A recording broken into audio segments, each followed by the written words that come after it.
until they buckle up. A message from the National Highway Traffic Safety Administration and the Ad Council. For more information, visit safercar.gov/kidsbuckleup. Let's go inside the mind of a 10-year-old. I should have worn those earrings today. I like those earrings. Gabby has those awesome earrings. I need to ask her where she got those, but that's just what she would want me to do. I'll have Michaela ask her for me. Buckle up, Sarah. Yeah, but then Michaela will be like, why don't you just ask her yourself? That's just like Michaela. Sarah, buckle up. Michaela's such a great name. I wish I was called Michaela. There's like a dozen Sarahs in my class. Hey, we're not hitting the road until you buckle up, honey. Oh yeah, seatbelt. I forget sometimes because my brain is like busy, you know? I wonder if there's pizza at school today. Sometimes it can be tough to get through to your kids, but it's not impossible. Always make sure they're wearing their seatbelts, even on short drives. Remember, you have the keys, you have the power. Never give up until they buckle up. A message from the National Safety Administration and the Ad Council. Visit safercar.gov/kidsbuckleup for more information.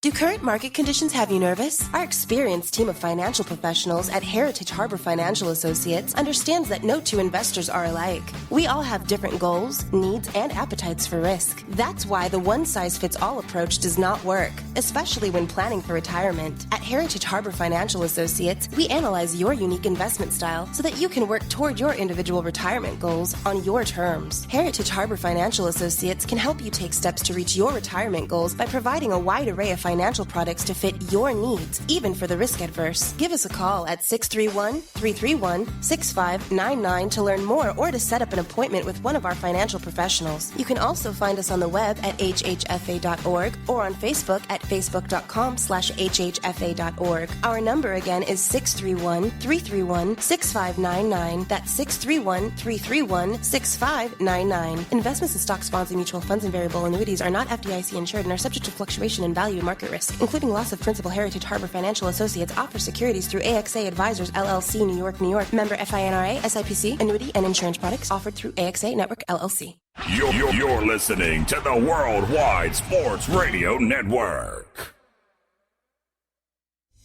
Great moments are born from great opportunity. And that's what you have here. That's what you've earned here tonight. Forget about the crowd. It's the size of the school. Their fancy uniforms. And remember what got you here. If you put your effort and concentration into playing to your potential, to be the best that you can be, I don't care what the scoreboard says at the end of the game, in my book, we're going to be winners. On this team, we tear ourselves and everyone else around us to pieces for that inch. We claw with our fingernails for that inch because we know when we add up all those inches, that's gonna make the difference between winning and losing. It's down to the wire with Errol Marks and Speedy Petey. Oh, Petey! On the Worldwide Sports Radio Network. And welcome, Long Island, New York, and around the country. This is Down to the Wire. I'm your host, Errol Marks, my co-host, Speedy Petey. As you know, you can reach us by going to our website at www.worldwidesportsradio.com. You can search us on all our social medias from Twitter, Instagram, Facebook, Snapchat, YouTube, radio.com, iTunes, all of them. Go check us out on all the social media markets. We are on there, Worldwide Sports Radio Network. And Speedy Petey, we have a lot to talk about. Even though there's no sports going on right now around the world, we have a lot of sports and a lot of subjects we want to get into and topics that maybe people aren't talking about, topics that bother me, and I want to get into conversation about it. And why not talk about something that will get politics and all sports fans involved in the conversation from this coronavirus? But first things first, Speedy Petey, how was your night? I mean, what did you do? I mean, besides me cook you a wonderful dinner. You did. Thank you for that. And I just mainly edited and watched stuff. And then today I traveled with you around wherever you went. And, of course, witnessed you having to take shots at Conor McGregor. Yes. Which seems to be everywhere I go. I have other sports fans or just talking to a mechanic at Pep Boys taking a nail out of my tire, just getting into conversations about MMA and possibly stirring up some beef even more here in Long Island with MMA fans. But I had a good time. It was a good half an hour of watching him rip a nail out of my nice tires and plugging it up and talking and talking a little MMA with these guys. It was great. You liked it. I did. I said you should have brought the equipment. You could have done a nice little half-hour show. Yeah, it was good. It was good. I thought people enjoyed it. I thought I enjoyed it. I think they enjoyed it too because I was just laughing because I'm like, of course he's arguing about Conor McGregor again. No, I wasn't arguing about Conor McGregor. I'm just stating the facts about Conor McGregor. But I want to get off of Conor McGregor. So I wanted to get into this particular story. And to me, we always talk about what is the most important position in professional sports. We talk about this all the time. We talk about pitching because pitching really wins championships. You watch baseball all these years. The dominant pitching staff usually beats the best lineup in professional baseball. So you always look for the two top pitchers and you look at, like for instance, you talk about the Nationals. The Nationals had arguably the best rotation in baseball last year, adding Corbin. And you saw what that pitching staff could do back-to-back-to-back times in a playoff series. It's just complete domination with pitching. And that's what happens. That's what you need. But that's baseball. The best player in baseball is not a pitcher. He's a hitter. He's a center fielder on the Angels. Mike Trout. And then we talk about what Garrett Cole got, the $336 million contract from the New York Yankees for the 9-year deal, which made absolutely no sense as a Yankee fan, even though he was an awesome and available pitcher the Yankees needed to pick up to give them that boost to possibly giving them their next championship. But I don't even think baseball, when you talk about pitching, is the most important, most strategic position you need to win championships. You talk about hockey, and everybody talks about, well, goaltending is the most important thing. You get a hot goalie going into the playoffs, he'll take you all the way to a championship and win you championships. You don't need the best player if you have a hot goaltender or a good goaltender.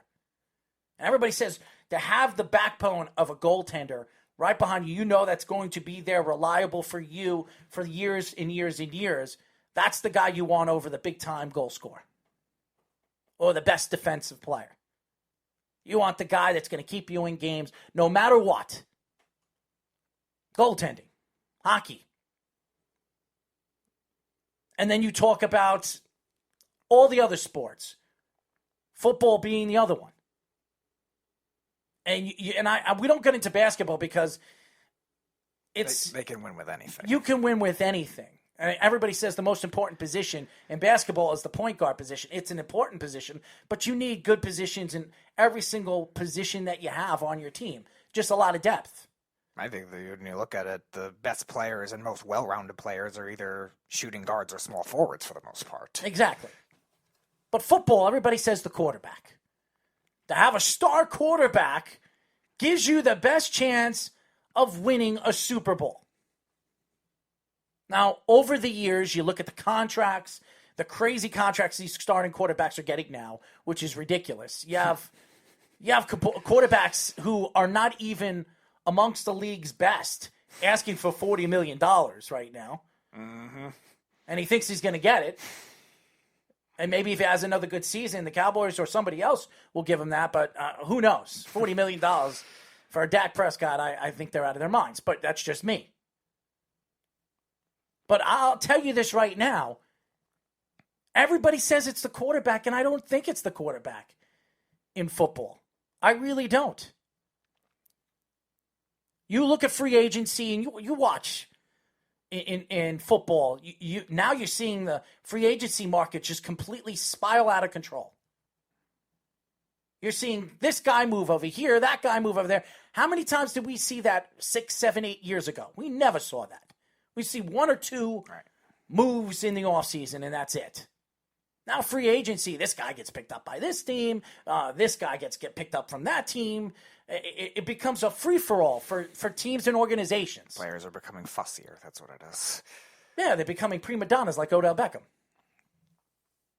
But again, You look at the quarterback position, everybody says, that's the position. That's what I want to be. Russell Wilson had a choice between playing professional baseball as a second baseman and maybe have to wait a couple of years in the farm systems and build up a rapport and get an opportunity to be a major league player, or decide to do what he did and became a quarterback in the NFL.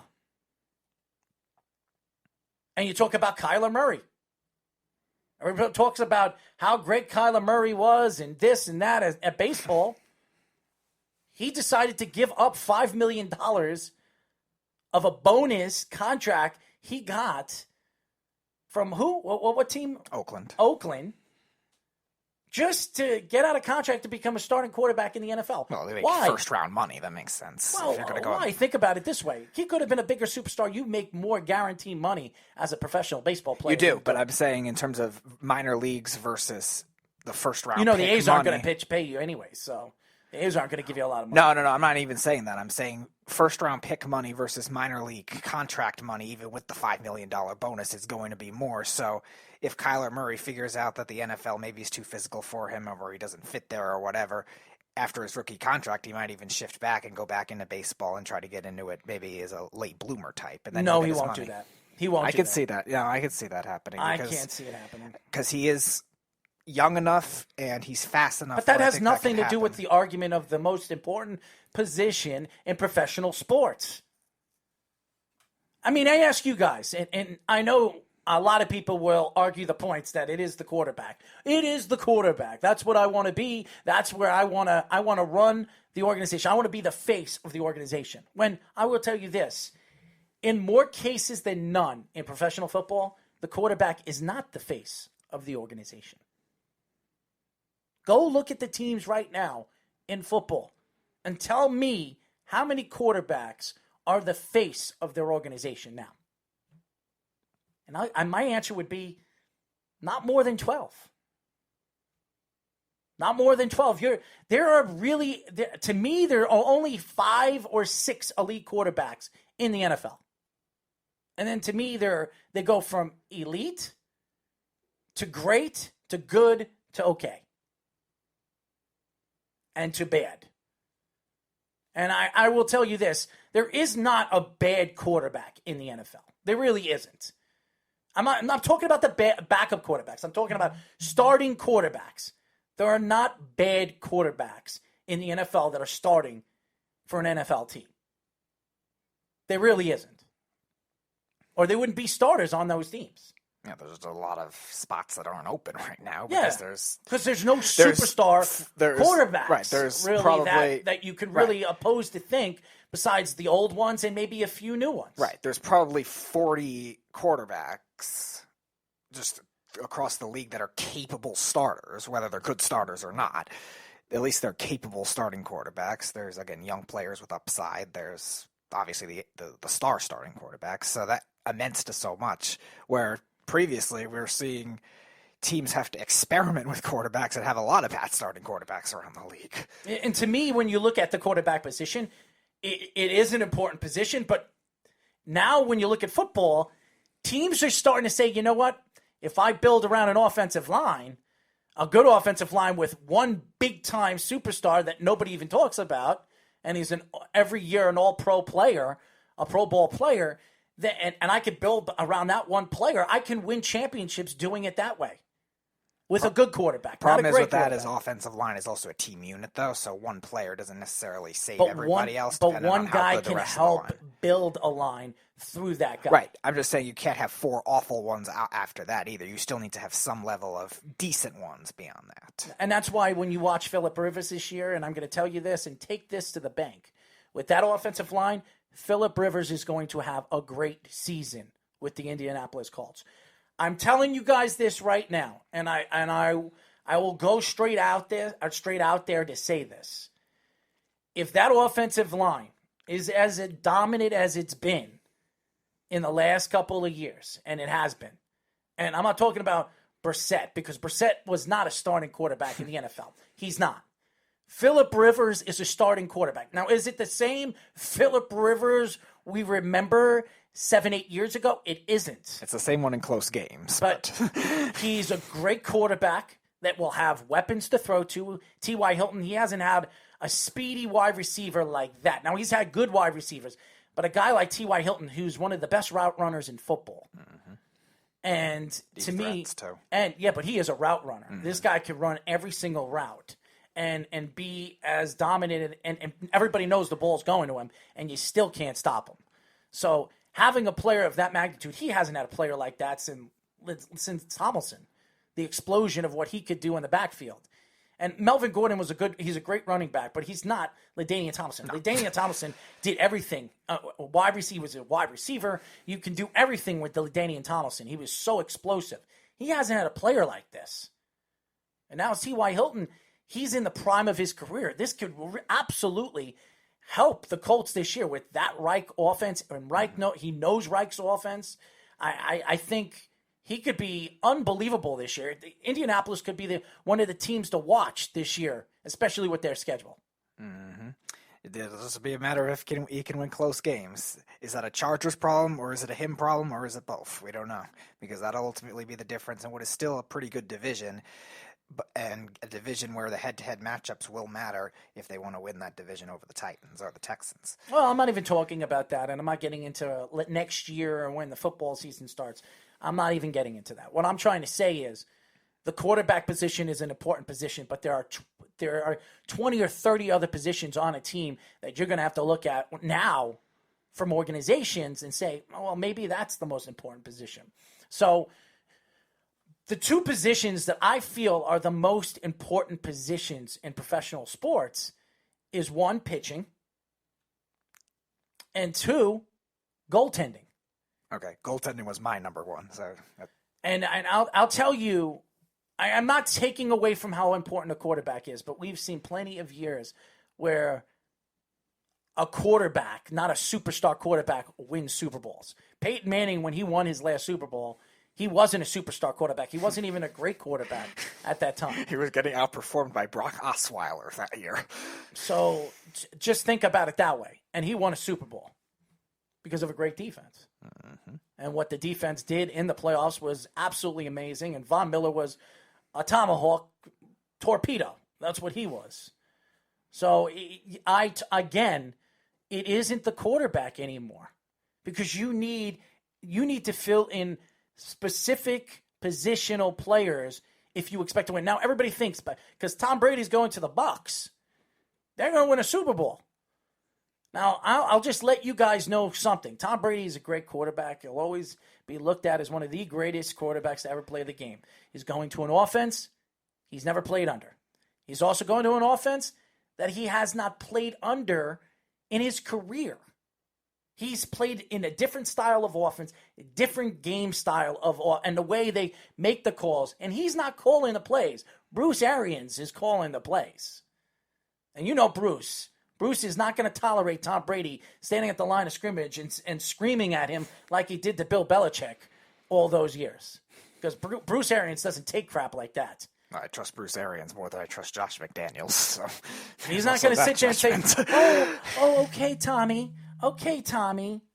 That's what I will tell you that. Are we going to put somebody on the phone? Who do we have on the phone? Welcome to Down to the Wire. Who are we speaking to? Oh, buddy, what's going on? What's going on, man? How are you? I'm good, man. We're talking. What? Actually, no, not really. But what's the topic? You're such an idiot. How everybody stinks and everybody should stay inside? No. The topic right now is what is the most important position in professional sports, and I've been arguing points. Ownership is the most important position. Well, I'm not talking about that. And we all know that building a team and having the right owner behind the team is going to give you the best opportunity to win championships. There's no question. But that's not what I'm talking about. Positional players. When you look at position, when it comes to hockey with goaltending, baseball, pitching, and obviously we were just talking about the quarterback. Everybody thinks quarterback is the most important position in now professional football to win championships. And I say, no, it isn't. Not anymore. What is the most important position in your eyes and why? By the way, we're talking to Mikey C. Well, in football, the reason why it's the quarterback, and I understand everybody says defense wins championships, but defense is a multitude of players.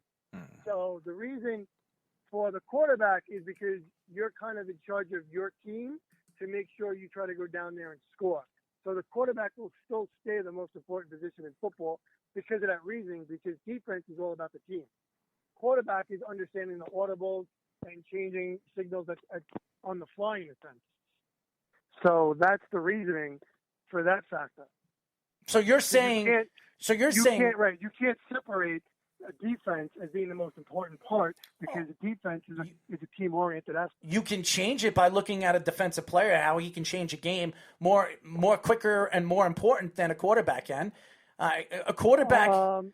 No. There are defensive players in many career games in professional football in the playoffs that completely took over games. One of the guys in Lawrence Taylor, who we saw took over games with a blink of an eye. Right, and I'm not disagreeing, but those types of things are a little far and few between. There's not many Lawrence Taylors in the world. There are a lot of great and defensive players. There's a lot of good ones, but a lot of them don't make the Super Bowl either. Yeah, they're not in the Super Bowl. To get to the Super Bowl is already a hard feat to accomplish. And then when they're in the Super Bowl, those types of plays, like for example, right now, the most disruptive defensive guys that everybody talks about is technically Aaron Donald, Khalil Mack. Khalil Mack has never sniffed it, and Aaron Donald went once. So that's where I feel you can't go by that. But there's a quarterback in every single Super Bowl. Those game changes on defense don't make the Super Bowl. Yeah, but when you watch the game, there's very few quarterbacks that play well in a Super Bowl. So you also have to look at that. He could be a great quarterback. He goes to the Super Bowl and he doesn't play well in the Super Bowl. So you're right, but also you also got to take into consideration because you have a 2-week layoff. A lot of teams are not replicating what they've done all season, which is good game planning. Kind of brings out a brand new play calling all the way around, in a sense. Which you have to, because if you do the same thing you've always done, good teams will recognize it. Right. Yeah, but that's game planning, though. That's not position affiliated. Yeah, that has nothing to do with the quarterback position. And again, it's not even. We're taking away the quarterback position. We're trying to pick the most important positions for each sports. And some people say it's the quarterback. I say for baseball, it's pitching. And baseball is pitching. And you're the one. Right. And hockey, it's goaltending. So I said, correct. To me, what are the two most important positions out of all three of them? And I would say goaltending and pitching, because we've seen teams over the years, and we've seen teams. Well, your favorite guy, Van Beesbrook, yes, single-handedly brought the Panthers, yes, to the finals. Yep, and so did, and all those years. And you can say whatever you want to say about the New Jersey Devils and how great they were. Martin Brodeur was one of the main reasons why they were all the time making or getting close to the Stanley Cup Finals and winning those championships. They had good players, but they never had elite players besides Scott Niedermayer. They really didn't have elite players. So say whatever you want about the New Jersey Devils and how great they were. They were a great organization, ran superior by Lou Lamoriello. But again, it was goaltending that got them where they were. Well, it was a combination of a lot of things. They had a few not elite players. They had a lot of great players, and see, hockey is also a different sport because they also instituted a system, a defensive system, once they got the lead. So that's part of coaching. Yeah, so but they could afford to take those chances with a great goalie, though, too, if they want to. Right. No, I know that. No, I'm not disagreeing about the goalie aspect, but everybody considered them as boring hockey because once they got a 2-1 lead, the game was pretty much over because Marty Brodeur was one of the best goalies, ever. And then they changed it to, the trap system, and that was it. That was it. So, I mean, it's a little different, because in hockey, I mean, it's always great to have a great player, but it's not always needed. Right, and you need depth in hockey, too. You can't just win on one player either. You used to be able to do that to some extent when there was original six and older eras, but now you need depth. But again, with the goaltending, a lot of great goaltenders just historically tend to win. Correct. And in pitching, we all know, and we've seen this over and over again, Usually the team that has the best pitching staff going into the World Series is more than likely going to win the championship. And you can go up and down all the rosters that have won in the last couple of years, and most of them had very good pitching staffs, especially in the World Series. So, I look at pitching because I believe, and we're going to get into another story that I want to get into, and why I think baseball... I think you're nuts about that. I think baseball will eventually be the number one sport in America again. I do believe it. And I'm going to tell you why. I have a whole take on it coming up next. But I will tell you this. When I look at all the sports, I think goaltending out of all the sports, those are what... If you have the best chance of winning championships, it's goaltending. Because if you have the goaltender and you know that this guy can go into those big games and keep you in the big game, you don't need a big-time offensive team. You don't need a big-time defensive team because you got that guy behind it, the backbone, that could keep you in games. And that's why everybody says, and Mike, you know this more than anybody does, we say this about the Islanders. The Islanders, the one reason why the Islanders will never go anywhere as a championship team is because they don't have the goaltender that could take them there. Right or wrong? No, they don't have a lot of things. No, but we understand that. But if they had a top-end goaltender, they would have better chances to go into a playoff series where everybody counts them out. They have not a chance, and go in with a goaltender that can absolutely win you those games. I don't know. I beg to differ, and the reason why I say that is because let's lose. Since you brought up the Islanders, well, you used the status of last year's playoffs, where, in all honesty, even though Robin Lehner had a career year, he's got a great goaltender. Christ had a good year. He's got a great goaltender, and those two played well enough to win games. The problem was the Islanders didn't score enough. So because the goalie can get hot, like everybody points to the Van Beesbrook aspect where he took a no-name, lousy Florida team and pretty much won a lot of games, 2-1, 1-0, stuff like that, 3-2 games, very low scoring because he was just one of the greatest. He was on top of his game. Yeah, one of the greatest runs you ever see a goaltender do in a playoff run, and going throughout the regular season, it was a sensation. Everybody will remember it in 1996. Because I know you brought up the Islanders, and I feel that the Islanders didn't have proper scoring or enough scoring to win those games because the goaltending was sufficient enough. Obviously you need great goaltending to win the whole thing.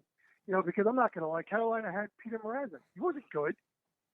He got hot at the right time. But what it was is that Carolina scored enough and won games. So it can go both ways. But to me, if I had to choose, it's the pitcher. Because on goaltending, you rely on a couple of things, your defense as well as everything else. And I know you can stay on your head, but the pitcher, you're solely up for, if it's up to you to get 27 outs. If you can mow them all down, it's all on you. So if I had to take one, I'd take the pitcher. Well, it's also the ball's in your hands. The ball is in your hands.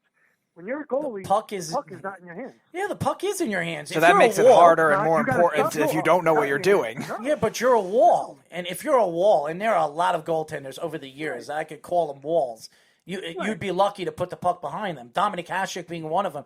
In the 3 or 4 years that he was the most dominant goaltender, they called him the Dominator. You could throw it wherever you want at the net. He's more than likely going to stop it. That makes it more valuable when you don't know what you're doing. But he had also an unethical style of play. Yeah, but there were other goaltenders just like that. Eddie Giacomin. And yes, Eddie Giacomin was a totally different. He kind of gave back the stand-up, release, butterfly style of goaltending, where it started to really develop the Eddie Giacomin time. Yes, the development of goaltending or what it was and what it is today is completely different. The big size, tall, powerful, big, strong goaltender to the very small, very athletic, cutting down the angle style of goaltending. It's changing now to a stand-up style of goaltending because these goaltenders don't want to go to the body. They don't want to go down to their knees. They want to stay up top and protect the net the way they do with their with their glove hand and the blocker style. So I do believe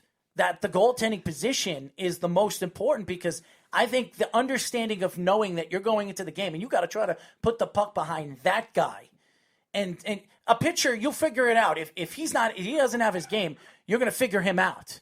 A goaltender, even when he's having a bad game, when he's a big-time goaltender, he'll find a way to close it down in the big game. We've seen great goaltending. I hate Henrik Lundqvist, but when Henrik Lundqvist was on the top of his game, Henrik Lundqvist was the only reason why the Rangers were always going to the Eastern Conference Finals or even the Stanley Cup Finals when they got swept by the LA Kings. Okay? We all know the reason why they were there was because of Henrik Lundqvist. Okay? So it's we know what wins those games. And even with a great goaltender, they couldn't get over the hump because in the long run, they had a hot goaltender too in Jonathan Quick. Mm-hmm. So it was just as good at that time and a better playoff goalie. So that's what ends up happening. And Quick was like that too 2 years ago, taking the 8-seeded Kings to win the Stanley Cup too. Yeah, so you just don't know. And that's my argument here is, Mike, you might be right. Maybe the pitcher is the most important. It is the pitcher. Yeah, Only that's your it's in your opinion. hands. The goalie, you got to stop the puck. The pitcher, it's all up to you to make those pitches to go get your ass. But I think it's harder though when you don't know what's coming Yeah. to be able to do that. That's why I think it makes it more important. Whereas with a pitcher, you could adjust to that in terms of controlling I what agree. you can do. Mhm. Where with the goaltender, he could shoot early. He could make a move at the net. You don't know what kind of move he can make at the Yeah, net. your defenseman to try to block a shot. Yeah, and your defenseman could redirect it. You don't know. You don't know what's going to happen. And that's why I think the goaltender is the most important position in professional sports. And that's why I think when you look at the difficulty of the position and understanding what the goaltender needs to do in the game to keep his team in the game, he could change it. A goaltender can change a game. So could a pitcher. But here's the thing. Eventually the pitcher gets tired. Mm-hmm. Most of the time, they get tired because in a playoff game, good lineups will wear you out. They'll keep fouling the ball. You'll strike them out, but eventually you'll have 110, 120 pitches, and you're going to have come out, and then you have to go to a bullpen that you don't know if can keep you in games. I also think on a bigger field too, with 8 other guys out there. Obviously, there can be bad defenses, but defenses can still help too. Batters again can also swing under it. They strike out a lot too because of the analytics now. I just think there's also more factors that contribute to helping a pitcher, and that's why you don't see 500 hitters. That's why you don't see 600 hitters.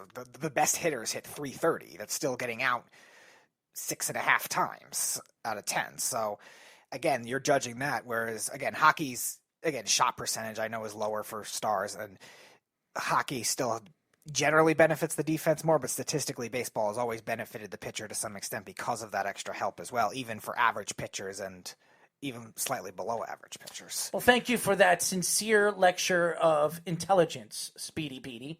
And make sure that you take those intelligence into the sales of vibrators. Oh, God. There you go. And on that note, guys, enjoy. It was nice chatting with you. Thanks, Mike. And I'll call you soon. later. You're I'll call good. you later. Bye.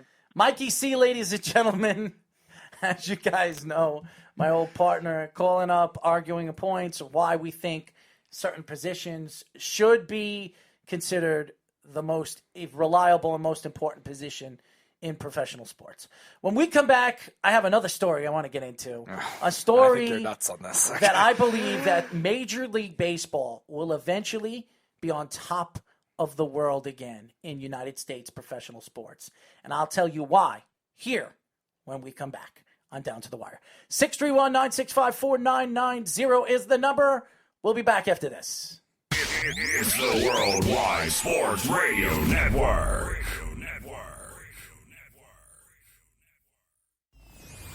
Attention, fantasy sports fans. Does it strike you as odd that the popularity of fantasy sports continues to grow, but the game itself never seems to change? Drafting players to be a part of your fantasy team is cool, but are you looking for something new? If you're a sports fan and you actively look for new ways to have fun and compete while watching sports, you gotta check out StatementGames.com. That's StatementGames.com. Statement Games is a new, simple, yet innovative form of sports gaming that is changing the way thousands of fans view sporting events. With Statement Games, you select player and game props or statements to compete in tournaments for prizes. Sign up for free using your Google or Facebook account. No credit card or debit card information is required. Try StatementGames.com today and watch how we take fantasy sports to the next level. StatementGames.com. That's StatementGames.com.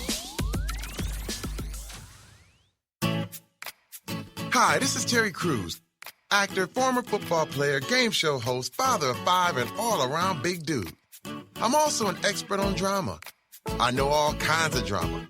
There's the good kind that comes with having a house full of kids. There's the bad kind like season-ending injuries. There's the necessary kind like having an agent in Hollywood. And there's silly drama like the drama around my percolating pectorals. And then there's the drama you can skip. Skip the drama that comes with not having your high school diploma or equivalency. Find free adult education classes near you and finish your high school diploma. Visit finishyourdiploma.org. Or text diploma to 97779. Message and data rates may apply. Reply STOP to opt out. That's diploma to 97779. And leave the drama to actors like me. Brought to you by the Dollar General Literacy Foundation and the Ad Council. Adopt US Kids presents Multiple Choice Parenting. Your daughter just had her first breakup. Do you A, put yourself in her shoes? How could he do this to you? And for Sheila, she has split ends. B, console her. Oh, sweetie, this is going to happen a lot. 4, maybe 5 more times before you get married. C, take charge. Got to get this all straightened out. Give a little talking to, man to man, mano a mano. Hey, Steve. Is now a good time? No? Okay, no problem. Bye. Or D, help her find a new boyfriend. I know a great place to meet boys. The internet. Nice, single boys. Never mind. How about some ice cream? As a parent, there are no perfect answers. But you don't have to be perfect to be a perfect parent. Thousands of teens in foster care will love you just the same. For more information on how you can adopt, visit adoptuskids.org. A public service announcement from the U.S. Department of Health and Human Services, Adopt U.S. Kids, and the Ad Council. This is you over 30 years ago. Are we there yet? Are we there yet? And this is your mom when you drive her back from therapy. Are we there yet? Are we there yet? Are we there yet? Roles change without us noticing, and in your new role, we help you help. AARP gives you the information to help care for your mom so that you can have patience with her, just like she did with you.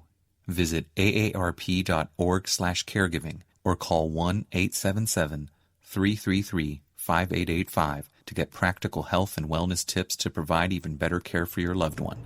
Are we there yet? Remember, visit aarp.org/caregiving. AARP. We help you help. A public service announcement brought to you by AARP and the Ad Council. When I was little, I didn't talk for a long time. I liked things to always be the same. Anything new or different would scare and upset me. I was very sensitive to lights and sounds.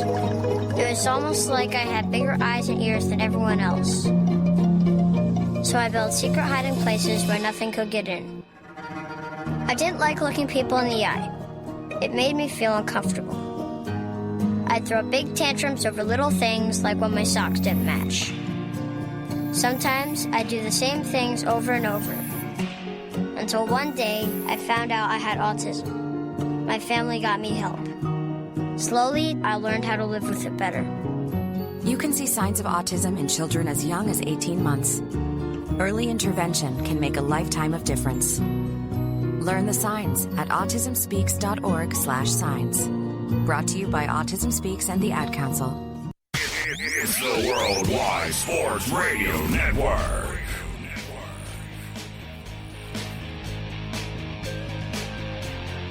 Oh, a little Weezer, baby. Who likes Weezer? Ooh, ooh. Ooh, ooh. Ooh, ooh. Yeah, yeah, yeah, yeah, yeah. Oh, I would just back. Oh, I was married Tyler Moore. I don't care what they say about us anyway. I don't care about that. All right, there we go. 631-965-4990 is the number to call, as you guys know. This is Down to the Wire. We are live every single Monday and Tuesday from 6 p.m. to 8 p.m. Eastern New York time. As you guys know, I am here with the great and boring, polite, annoying, vibrating champion. Oh, God. Speedy Pete. I knew you were going to say something. Round of applause for Speedy, everybody. I knew you were going to say something like that. The vibrating champion, Speedy Petey, right? Are we right, Speed? There's no competition for that. Well, how is it not a competition to be a vibrating champion?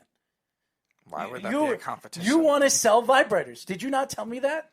So why would I be a champion of it if I want to get rid of them? But you're not rid of them. You're making money, so you're a champion of making money by selling those vibrators. Am I right or wrong, guys? I don't know.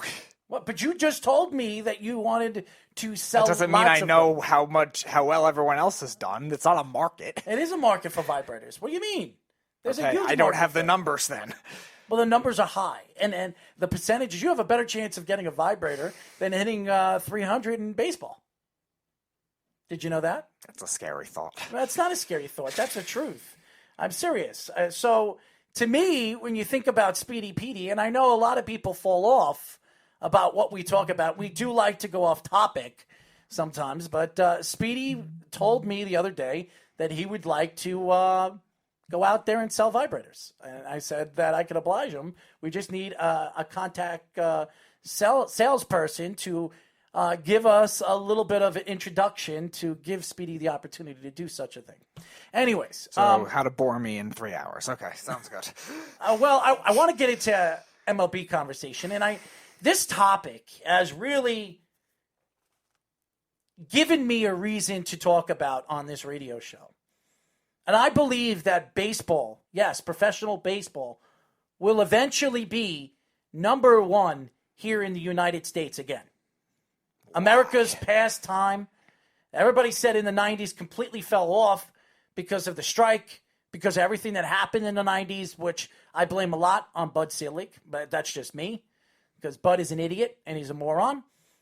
But I also believe when you look at what baseball is and what baseball will be and has been worldwide, I believe that the transition of the different ethnic nations out there that are playing baseball, that are dominant baseball players, Dominican Republic being one of them, a country that has unbelievable baseball players, Puerto Rico, which is part of the United States now, we have some crazy good, talented baseball players. But that's one region in the world, though. That's not worldwide. Outside of Japan, if you're judging outside of the Western Hemisphere, which other country's huge with baseball? Well, Australia's getting big now. They're getting big in baseball. Yes, they are. There are more Australian professional baseball players than you think. It's not a lot. Yeah, well, it's not a big national following within its country, too. It's probably the equivalent of what the NFL is to England. It's the same kind of thing. It's not going to surpass their primary sports that it's going to make it that big where you could judge it. Well, soccer will never be big. Soccer will never be big here in the United States. Right. It's just not. It's not going to happen, and it never will be. But again, the same thing with Australia. They have their rugby and cricket. They have their own soccer. There's a lot of things they're into more right now. Even they're big with basketball, too. There's a lot of things where baseball is, outside of Japan, not really the primary thing. I'm not even talking about worldwide. I'm talking about the United States. Well, you said worldwide. Yeah, but the fact that the United States, everybody says, well, football has been dominant really since 2005 and above. It's really taken over. And nobody gives baseball any shot to take over again. And I beg to differ on that. But why, though? Because I think baseball is huge for football. Well, here's the thing. Baseball right now, say what you want, is starting to become a sport that people want to play because they want to stay away from football.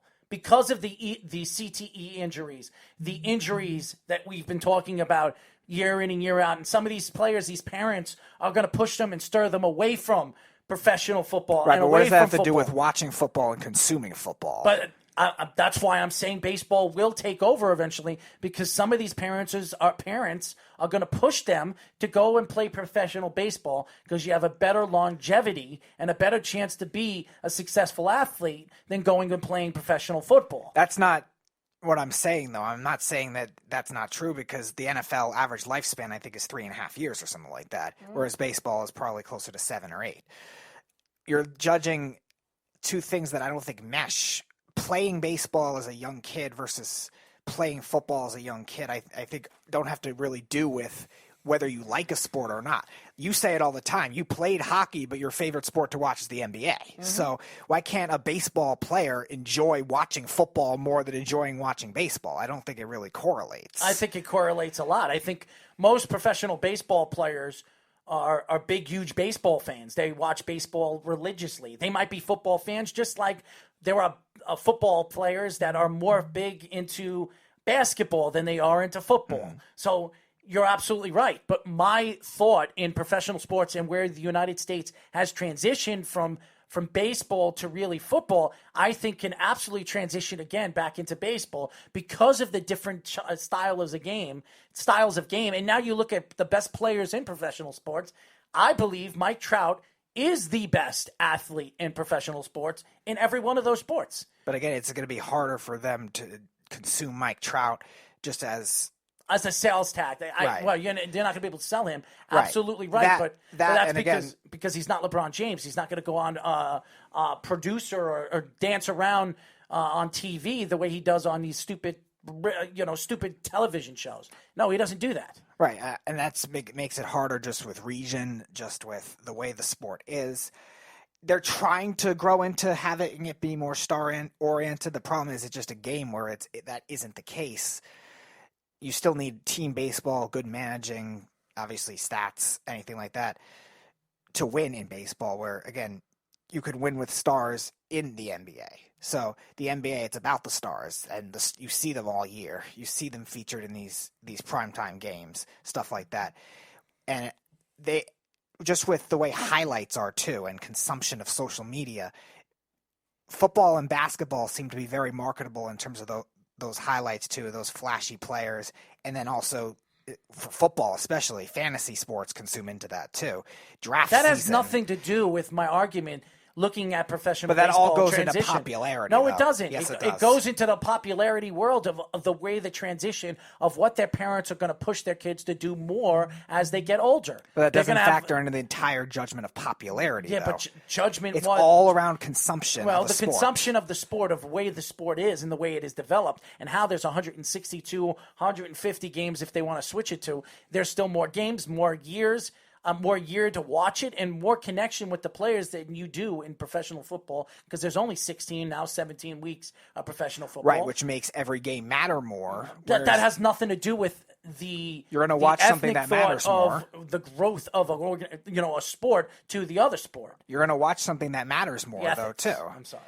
So every football game, because it's that short of a season, gets that kind of following, in addition to, again, fantasy, in addition to other things that make it more consumable. Same thing with basketball. There's a lot of good featured games that they want to see the stars play against the stars because it's direct. They're guarding each other a lot of the time. LeBron James versus Kawhi Leonard. They're going to be guarding each other. That's going to be direct. They want to see all that. And again, the consumption makes a difference. You say it all the time. NBA is the number one social media sport in the world. It is. Consumption matters. And that'll keep it popular. And it's going back to your other thing, it's basketball. Still not number two. It's still just number two. It's not. It even, is. No, I know it's number. I know it's number two. It's number two. I understand that, and I think it's going to stay that just because of the way football is. I beg to differ. Football is consumed drastically because of, one, the shorter season, two, its ability to brand stars, and 3, also its ability to stay relevant. Brand stars, that's why their stars don't make any money when it comes to shoe deals and drink, whatever, soda deals or whatever. No, I get that. I'm not they saying don't make anywhere close to basketball and baseball players. Well, yeah, because there's more players. Well, it shows you how much respect they do have for the NFL players, that they're in one time and they're out the next. Because there's more players. More players. There's more players in there's more players in football. Just so put Snug on. You can pay them more in terms of more players on a team. Mm-hmm. Spit it out. There's more players on a football team, so you can't pay them $40 million a year like you do in basketball. Again, that's not my argument here. When I'm looking at baseball and how the sport can really be completely transitioned, especially the amount of time that it dominates the sports wave, and it really does. From the summertime all the way till the wintertime, it's baseball. It's all baseball until basketball starts at the end of October, or the middle of October with hockey, and it's still on top because it's the playoff time. So I think it dominates a lot of professional sports in the amount of time that it's on. So, Snug, what's going on, man? Oh, my goodness. I've got to say that this whole coronavirus thing has been great for me calling into the show. I love it. I have plenty more time. And, Stevie, I do like the yellow shirt today. Thanks. So I wanted to call in and say I have to agree with Stevie. And I think that baseball is kind of a dying dinosaur. And I think you're downplaying soccer in the United States.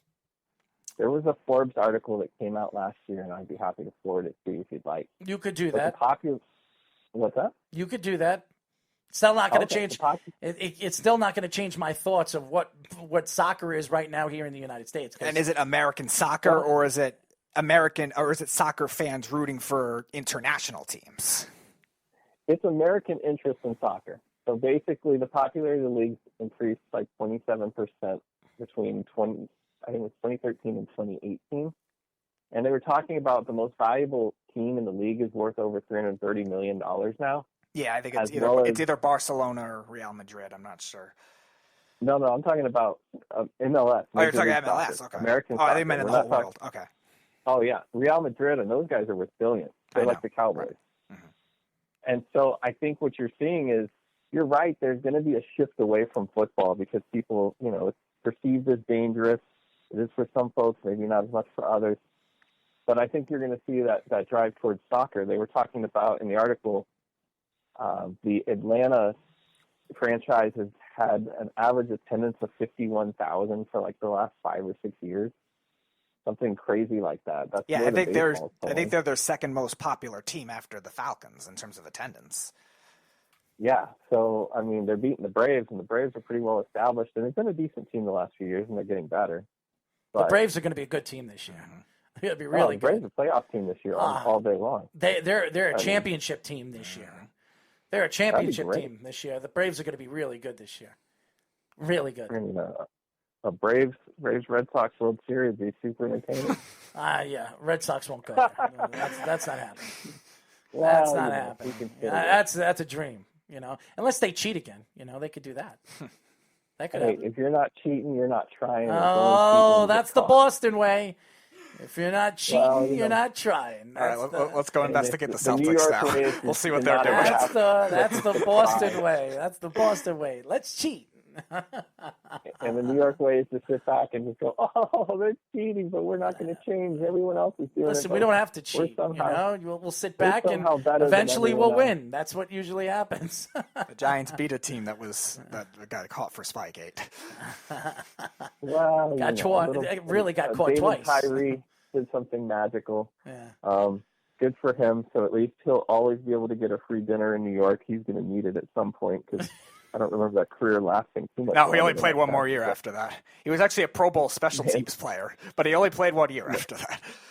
Well, that 1 year after that was kind of a courtesy, but hey, it was money well spent if you're the Giants. I'm sure the Cowboys will sign him in the offseason. Don't worry about it. They love to pick up high-priced talent whenever they can. So. You're an idiot. You and Jeff. I am an idiot. You and That's Jeff. That's what makes man. it great. Yeah, you guys are nuts, both of you. Who's the bigger idiot, though? That's the real debate. Oh, that's a good question, and we can get into topics later on in the show. But I do want to say that I believe baseball will take over the United States sports waves eventually, and I don't think it's going to be anytime soon. I see 10 years, 12 years down the road. I think baseball will take over again. I think the transition of the game and the way the game is going to be people and parents are going to start pushing their kids to play baseball more than football because of all the injuries and what it could do to your life as you move forward in your career or whatever you want to do after football. I think you're going to see baseball really take over again because I think baseball is a finesse sport where you're going to make a lot more money than any other sport because you're practically you're really your own agent. You're your own company. You're your own corporation on the baseball field. But that's based on the structure of them having no salary cap, and that also doesn't correlate with the popularity of the sport. It's not judging on young athletes. Parents are going to tell them. Parents are going to tell them Parents are going to tell them to go and play baseball because you have a better chance of making more money and have a better opportunity to have a better career playing professional sports. Right, but that doesn't correlate with what you watch, though, or consume. But how do you know that? Well, if you're drawing more fans to the sport, they're going to watch it, okay? So because the sport is popular. And that's what parents – listen, when you hear money, the first thing an American hears is, what could I do in my career that's going to make me a lot of money? That's what American does. You know that, Snug, too, just like anybody else. That's the first thing that pops into your... making money is great. Making money is the number one thing to excite everybody. Some people have passion, like we do, but there are people that want to make money. That's what they want. Dollars. No, they don't care about anything else. And that's why I'm telling you, baseball, it's going to be like that. This is a business. And parents are going to tell them, like, listen, you have a better opportunity to become a big-time superstar in baseball, make more money than you can ever imagine, and then own the organization 10 years from now. Well, think about it like this, though. Here's an interesting thought. So, baseball probably will take it over if all the other major sports go out of business. That's true. But the number of positions available on a major league squad is, we'll say there's roughly 1,000 guys every year. You know, there's injuries and some of that, right, floating around. So there's about 1,000 people in Major League Baseball at the highest level every year, more or less. Think about it in terms of soccer. There are unbelievable amounts of opportunity to get paid to be a professional soccer player. I believe Germany has 3 or 4 leagues, and I think Italy has the same number. And I believe that there's international leagues now. There's South American leagues. So if you want to be a professional soccer player, baseball still has a danger factor. I think you're underestimating because someone's throwing a really hard thing at you really fast, and there are people who get injured and or die from that. Not very many, but it does happen. So if you're going on the safety concern, I would argue that soccer, for the most part, you're probably suffering more leg injuries than anything else out there, which you're going to sustain running anywhere, or even on the ice if you're skating. So I would say that if you're going to go on the money theory, soccer would actually probably be a better bet for your child because we know most people are not going to play at the highest levels. They're not going to play the Division I in Italy or La Liga or anything like that, right? But there's quite a bit of money to be made. It's sort of like basketball. There's a lot of leagues around the world you can play in and make decent money. I don't look at the MLS. I don't look at the MLS to be a world power of an organization. I don't think he's referring to the MLS, though. Yeah, but he has brought up the MLS, and I think he's talking about soccer and how it's really developing here in the United States. No, I think he's talking about American-born players playing in Europe. I understand what he's saying, but he's saying American, looking at the sport of soccer here in the United States, is another way of saying that you're going to make more money doing that than playing professional baseball the way it's intact over here in the United States. No, not that you'll necessarily make more money here in this particular league or this particular area, but there is opportunity. Professional soccer players, hands down, make the most money. Oh, yeah, no question, because they make pounds. Stupid money. They make pounds more than dollars, and it's a completely different thing when you're making 350 million pounds. Okay, that here in American, it's like $700 million.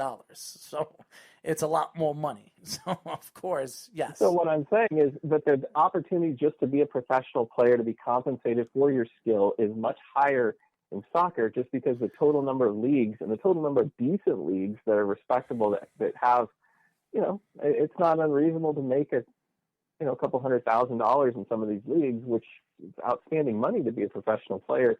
Whereas in Major League Baseball, there's only 1,000 slots, and a lot of those are spoken for every year. I mean, there's a few that come open, but not nearly as many. No, and I know they're going to increase the minor leagues, so that'll help, but it's still not sweet enough. Again, that isn't my argument to say what you're saying about looking at professional baseball and then looking at professional soccer or whatever, European football, to be the other sport that can take over. And that could be a good argument another day. My argument here is I believe that the MLB will eventually be on top again in professional sports at one point or another here in the United States, because I believe in the thought of where baseball is going. And now the driven, and listen, everything that happened with the Houston Astros, everybody thinks it's going to hurt baseball. It's only going to drive more people to watch, because they're going to want to watch the Astros get beamed every time they go up to the plate. So every time you watch the Astros, you're going to have an opportunity to see maybe benches clearing out and there's going to be fistfights all year round, because I can tell you this right now, there is going to be fights throughout the season with the Astros and other teams throughout the league, because there are going to be people trying to beat them. And it's going to turn into a big outcry in Houston Astro world when the season starts. I think it's going to be fun. But those kinds of things aren't going to happen every year, where it's going to correlate to the overall consumption of the league. I think when you look at baseball and really the drive of parents trying to take their kids away from watching and playing football, and there are parents doing that. There are parents keeping them away from that. And you remember in the olden days, a lot of the people, a lot of football. And football was not popular. It wasn't the sport to play in the 50s and the 40s. It was baseball. That's what everybody wanted. Now it's transitioned into football, but now people are starting to look at their bodies and the injuries and their careers, the short careers that they have. So they're not playing it as much. That doesn't mean they wouldn't watch it. I think it's not about watching it. It's about driving these fans to watch and really keep their minds on baseball than they are with football. I think, but you could still enjoy playing football and not have to play it in tackle football. You can play with your friends. I'm not saying that. You can play flag football. There's other ways to do it where you can still enjoy the sport. I think the way the sport is going to start to be brought back to the center of attention. I think baseball will get there again. I really do believe that, because I think when you look at the stars, there isn't a superstar right now. There's a great player, superstar in Mike Trout that plays professional baseball, but he's not the center of attention. He's not the Bryce Harper. Bryce Harper's nowhere close to what Mike Trout is.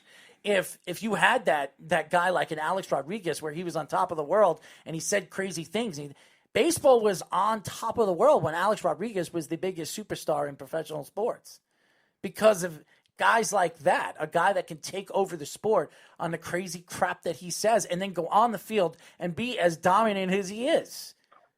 Mike Trout's that guy, but Mike Trout is not a guy that opens his mouth selfishly and says, you know what, you can kiss my ass. But again, it's also consumption in the sense of kids when they're young. They want to see the flashy millennials. Names. Yes, and they want to see the flashy names do crazy things. That's why everyone loved the wide receivers for a while. That's why everybody in so maybe you can't my see crazy age group, things in the outfield. Unbelievable not as grabs much, defensively. not as much. But also when you look at Kirby Puckett. Okay, that's fine. I'm not saying there are no good defensive outfielders. My point is, when you're a kid, you want to see Ken Griffey Jr. Yes, you want to see the Vladimir Guerrero. Right, that's not Ichiro I'm Suzuki. not denying that. There's no good defensive outfielders.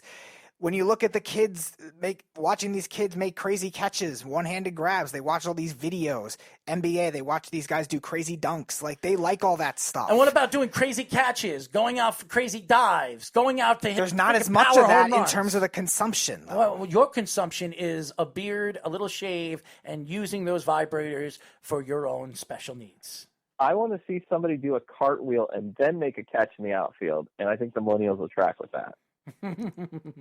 Or if they bought one of Earl's vibrators in the outfield and, showed what to do with that before the catch, that would get national attention. You're an idiot. Oh, Snug. Will that be on Debate Hour? No, that won't be on Debate Hour. You know what will be on Debate Hour? Not talking to you, Snuggie. So that's disappointing. We should let Snug do a Debate Hour every once in a while. That would be funny with you and him. I don't know how that would end up, but that would be a whole other story. Speedy would kill me. I would just say stupid things. Well, you do say stupid things anyways, but some of the quality things you say take away from some of the stupid. So I'm seeking balance in my life. Well, you are balanced, that's for sure. One of the questions that I proposed to Speedy for Debate Hour, I don't know, did you pass it along, Speedy? I'll have to hear which one it is. If Earl was exposed to the coronavirus, would they have to quarantine Earl or quarantine the virus? All right. Well, thank you, Snug, for calling the show. We'll talk to you another time. Thank you. Oh, thank you, gentlemen. It's always a pleasure. There you go. Snug the cat. He's crazy. He's lost it. He's Snug. Anyway, 631-965-4990. This is Down to the Wire, and guess what? We'll be back after this. It's the Worldwide Sports Radio Network. Be fearless at MMA Long Island and Seituha Karate. Located at 28 Colt Court in Ronkonkoma, MMA Long Island is the martial arts school for you if you want to learn combat-proven techniques, build confidence, discipline, and self-esteem while learning real martial arts to fight back against bullies, predators, and peer pressure. MMA Long Island offers group and private lessons for all ages and levels in traditional Goju-Ryu Karate, MMA, and self-defense. MMA Long Island is one of Long Island's most affordable martial arts schools. There are no promotion, belt, or membership fees, and family discounts are available. All classes are taught by 7th degree black belt Sensei John Benedict with over 30 years teaching experience. So whether you want to get in the ring or protect yourself and your family, MMA Long Island can help you reach your goals. Visit MMALongIsland.com. That's MMALongIsland.com or call or text 516-381-9660. That's 516-381-9660. This is Mario Andretti. You know me as a race car driver, but I'm also a Meals on Wheels volunteer. I've raced against the sport's biggest personalities, but I've never met more vibrant, amazing people than the seniors served by Meals on Wheels. As a volunteer, you deliver a hot, nutritious meal and a friendly hello to someone just like your mother, grandfather, or next-door neighbor. These seniors are inspiring people with incredible stories to share, and they love to see you. The smiles you get back are priceless. Delivering with Meals on Wheels is easy, and you don't have to drive like me for it to be quick. You can volunteer your lunch break once a week or just once a month. With 1 in 6 seniors facing hunger and many more living in isolation, your lunch break can make a real difference. So, America, let's do lunch. Volunteer your lunch break at americaletsdolunch.org. This message brought to you by Meals on Wheels America and the Ad Council. Okay, Simon, what are you wearing right now? Nothing. That's right. And what do people normally wear? Clothes. Exactly. So now Mommy's going to teach you how to dress yourself. Clothes keep us warm, they look good, and if we go out without them, the neighbors will talk. So it's important to know how to get dressed. Here's how it's done. Underwear always comes first, name tag at the back, then pants, then shirt. Get the first button in the right hole, or you have to start all over. If you're wearing a tie, it goes over, round, through, and pull tight. Tuck your shirt into your pants and zip up your flap. Socks going first, then shoes right on right, left on left. With shoelaces, just take the ends, cross them over, switch the loops. The rabbit goes down the hole, pull tight, and you're left with bunny ears. I love bunnies. Good to know. Now remember, spots don't go with stripes, socks don't go with sandals, and if you've tucked in your shirt, wear a belt. Got it? Why are your pants on your head? Most parenting is hard to do in just 2 minutes. But spending just 2 minutes twice a day making sure they brush their teeth is easier and could help save them from a lifetime of tooth pain. For fun 2-minute videos to watch while brushing, visit 2min2x.org. That's 2min2x.org. A message from the Partnership for Healthy Mouths, Healthy Lives, and the Ad Council. So you see, son, good manners are very, very important. Someday, many years from now, when you're a grown-up, you'll be a man. And when you are, you should be a gentleman. Do you want me to go through it one more time? Yes. Yes, please. Yes, please. Exactly. Always say please, thank you, you're welcome, and excuse me. Sit up straight, hold doors open for ladies. If a door's shut, then knock first. Don't burp, don't swear, don't speak with your mouth full, don't reach across people's plates, keep your elbows off the table. What table? And don't interrupt. While we're at it, don't stare, don't use foul language, don't call people names, but do remember people's names. Always share your toys, play nice, and cover your mouth when you cough or sneeze. On the bus, give up your seat to anyone who has trouble standing. Bottom line, treat others the way you'd like to be treated. Got it? Got it. And stop picking your nose. Most parenting is hard to do in just 2 minutes. But spending just 2 minutes twice a day making sure they brush their teeth is easier and could help save them from a lifetime of tooth pain. For fun 2-minute videos to watch while brushing, visit 2min2x.org. That's 2min2x.org. A message from the Partnership for Healthy Mouths, Healthy Lives, and the Ad Council. Hey, there he is. How's it going? I'm having a stroke. Are you going to shake my hand or what? I'm having a stroke. Wow, you're not even moving your arm. I'm having a stroke. Are you okay? I'm having a stroke. Your face looks weird, too. I'm having a stroke. Are you having a seizure or something? I'm having a stroke. When someone is having a stroke, they may not be able to say it with words, but their body language will tell you loud and clear. I'm having a stroke. You just need to know the sudden signs. Look for FAST, F-A-S-T. F, face drooping. A, arm weakness. Or S, speech difficulty. Then T, time. Time to call 911 immediately, because the sooner they get to the hospital, the sooner they'll get treatment. And that can make a remarkable difference in their recovery. Know the sudden signs. Face, arm, speech, time. Spot a stroke fast. Visit strokeassociation.org. Brought to you by the American Stroke Association and the Ad Council. The average time a resume spends on an HR manager's desk is 7 seconds. And most of them are tossed aside. Now imagine if one of those resumes belonged to Yasmin, who was living in a shelter, juggling 3 jobs. I had to be resilient. That's something that you can't teach. Or if that resume was from someone who worked 12-hour shifts at the recycling company with my dad, who's 72. That taught me a work ethic that I carry with me every day. We rely so much on a resume, yet it could never tell the full story of someone. Growing up where I did, a lot of things could have gotten in the way of my goals. But I learned to push through, and that's what I bring to work every day. So maybe it's time we look beyond the resume and look to Grads of Life. Discover new ways to develop great talent that are so much more than what's on paper at gradsoflife.org. A public service announcement brought to you by Grads of Life and the Ad Council. You're listening to the Worldwide Sports Radio Network.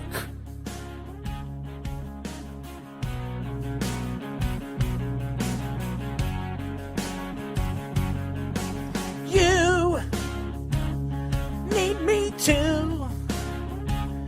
That's why I'm singing this song, and I'm tired too. I know you.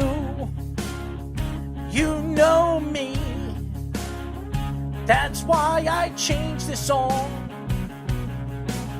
every day, because I know you.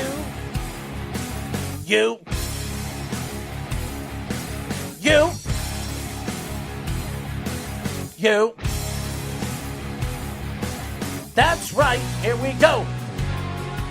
Ah, there we go. 631-965-4990. That's why I don't sing, guys. That's why I don't sing. I'm not what you call a superstar rock star. And as far as I'm concerned, I'm sitting next to Speedy, Dan Petey, the vibrant thing. That's what we call him. The vibrant thing. Back with this stuff. Guys, we needed a nickname. Speedy Petey, the vibrating man. Or we can call him the vibrant man. I like that. The vibrant man, you like that? It's better, but it still exemplifies. You're made of gold now. The same context. You're the vibrant man. You want to get in. It still exemplifies the same context. No, the context, the contest of who you are as a person, because we call this a contest because you have splitted personalities, and we split your personalities in so many different ways. Sure, that's fine. But the context always comes back to the vibrating man. And I think with the vibrators that he's going to be selling in the near future, with his name stamped to it, I think that this guy... That wasn't part of the deal. Yes, it is. That is part of the deal. You said that Well, then I'm charging them extra. If you want my name personalized on it, that'll double the price. On a vibrator, I think it would be big, and you sign it. Double the price. You autograph it. I think you that's should double the price. Well, I don't know if your autograph's going to be worth anything. Maybe Jeff's autograph on it. Maybe you have Jeff sign it for you. Okay, well, Don't bring him into this. Why? I think Jeff signing your name to that, vibrator could be a huge hit here in the United States. Maybe you can get sponsors and they could sponsor in all different ways on all different parts of it. What do you think? No? Not happening. I think it would be a great sales tactic for anybody that wants to promote a vibrator. You go to Speedy Petey, he'll help you sell it. I think it'd be really funny, actually.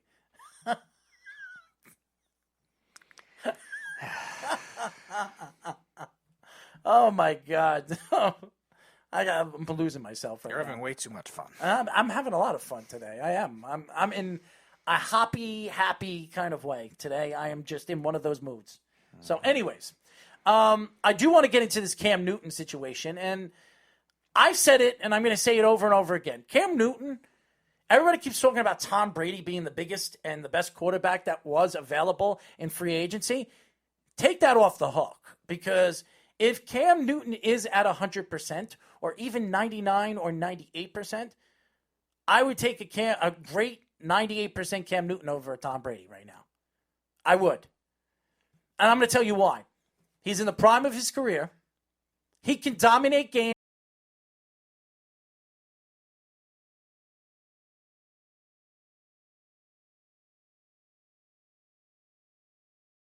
Six quarterback, which I believe he has the ability to be. That kind of Cam Newton, I would take on my team in a heartbeat. Now, I don't know what Cam Newton wants. If Cam Newton wants to play and he thinks he can play at a high level, I would take Cam Newton right now on any one of my teams. It also depends on what kind of offense you're going to now, too, because the league has changed a lot from when Cam Newton was dominant and was a top quarterback in the league. And a lot of people thought of him as an elite quarterback. Even his MVP year, the teams are structured a little differently where you're going to need the right fit. And that's why I said yesterday when we were doing debate hour, in the right type of RPO offense, he could definitely be rebirthed. Otherwise, it'll be tough, being that the types of receivers he'd be playing with would be different. The types of coaches he'd be playing with could be different, and that's what can make it hard for somebody who's already injury prone. And when you diminish his value in terms of trying to caution him and be a pocket quarterback, he's not the same guy. Again, you can move it just like you bring in a Mike McCarthy, who I do not think is going to work with the Cowboys because the offense just doesn't fit what his style is as an offensive guy. I look at a possibility when you look at the position and the way the position is held and really the drive of the way the quarterback position is in the NFL now, it could change everything. But Cam Newton can go on a team right now, like the Miami Dolphins, who are right now a borderline bad team. And they're a bad team. Borderline bad team because you don't know what that draft's going to be. That draft could completely change everything for that organization. And they have a lot of draft picks for the next 2 years. It's possible, but again, you need the right kind of fit for Cam Newton, though, too. I think that there are going to be teams that are going to be lining up for Cam Newton's services. I do believe it. And you guys might think I'm crazy, but remember this team, the Buffalo Bills. And you can say whatever you want about Josh Allen and how it's going to hurt Josh Allen's growth and everything like that. The defensive coordinator of the Carolina Panthers all those years was who? McDermott. But okay, hold on. Okay. And you look